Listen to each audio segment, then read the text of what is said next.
تو یہ فکر آدمی کو ذہن تک سوار رہنی چاہیے کہ مجھے مرنا بھی ہے، اور مرنے کا کیا انتظام ہے؟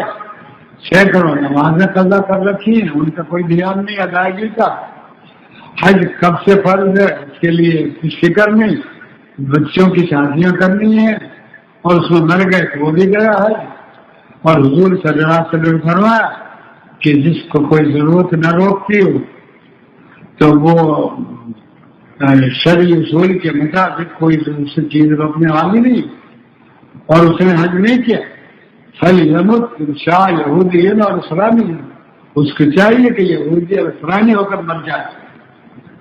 دیکھو حج سے ایک ہی حکم ہے، اور وہ ہے بھی 4 یا 5 نمبر زکوٰۃ کے بعد ہے، اور اس کا یہ ہے کہ اگر نہیں کرتا تو یہودی اور اسلامی ہو کر مر جائے۔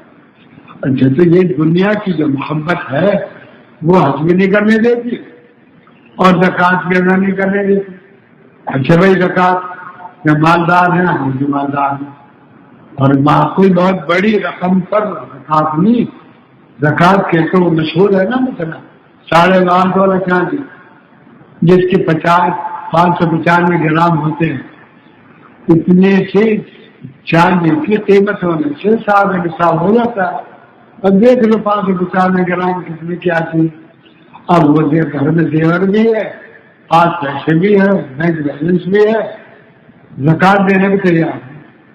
دیکھو اللہ پاک نے کتنی کم زکوٰۃ رکھی، یعنی 1/40، 40 میں کا ایک حصہ مال کے۔ جیسے کسی کے پاس 100 روپے ہوں تو 2.5 روپے، 100 میں ڈالو، 1000 میں 25 روپے، تو دیکھ لو کتنا کم، 1000 میں 25، یہ کتنا کم ہے۔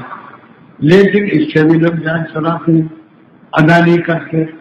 زکوٰۃ کا بھی یہ حال ہے، حج سے بھی غفلت ہے، نماز میں یہ ہے، سفر میں نماز نہیں، مرض میں نماز نہیں، ہسپتال میں داخل ہو گئے وہاں کوئی نماز نہیں، اور کسی دنیا کے دھندے میں پھنس گئے تو نماز نہیں۔ یہ ساری باتیں جو ہیں مومن بندوں کے شان کے اور ایمان کے لائق نہیں۔ حضور اقدس صلی اللہ علیہ وسلم نے فرما دیا، قل آمنت باللہ ثم استقم، آمنت باللہ کہہ لے پھر اس پر جمع۔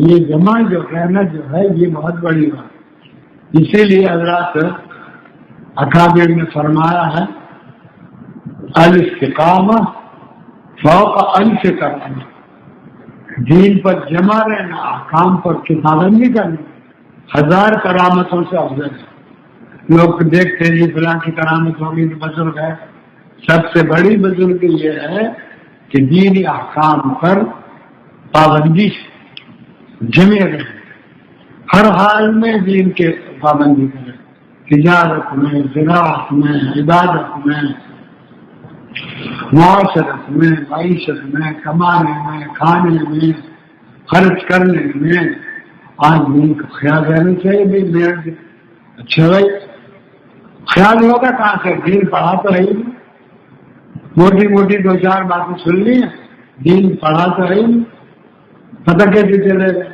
نہ بزرگوں کے پاس جاتے ہیں، نہ بزرگوں کی کتابیں پڑھتے ہیں، اور نہ مسائل پوچھتے ہیں، بلکہ تو یہ مصیبت ہو گئی ہے اپنا فتویٰ خود ہی دے لیتے ہیں۔ فتویٰ لیتے نہیں مولوی مفتی سے، فتویٰ خود ہی دے لیا۔ اور مفتی صاحب کسی نے کہا ارے یہ تو ٹھیک نہیں، بادشاہ مفتیوں کا یہ کام رہ گیا، لوگوں کے ہاتھ میں نہیں روکے، مفتیوں کا یہ کام روک گیا، امت کو ترقی نہ کرنے دیں۔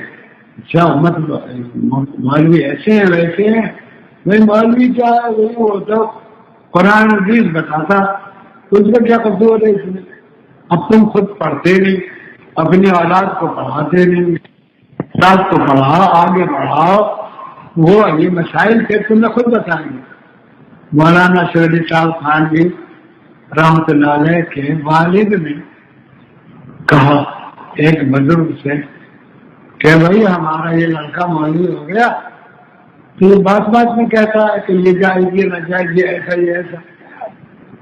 تو وہ بزرگ نے کہا کہ بھائی آپ نے لگایا کس میں؟ آپ نے دین میں لگایا تھا، علم دین آپ ہی کی ترکیب سے تو سیکھا آپ نے، اگر تم اسے وکیل بناتے تو وکیلوں والی باتیں بتاتا اور کچھ پڑھاتے سلسلے گرا دیتا۔ اب جب تم نے اس کو دین پڑھا دیا اور دین پہ لگا دیا تو جو اس نے سیکھا وہی تو بتائے گا۔ تو ہمارے اندر یہ وہ کوتاہی کا لفظ کوتا ہے، کمزور مرد ہے، یہ خرابی ہے، فساد ہے کہ نہ دین ہم نے بھی نہیں پڑھا تھا اور اپنی اولاد کو بھی پڑھاتے نہیں، بلکہ اپنی اولاد کو فیشنیبل چست پتلون بڑی ہوئی داڑھی اور وہ جو ہے یہ ٹائی لگی ہوئی اس میں دیکھنا چاہتے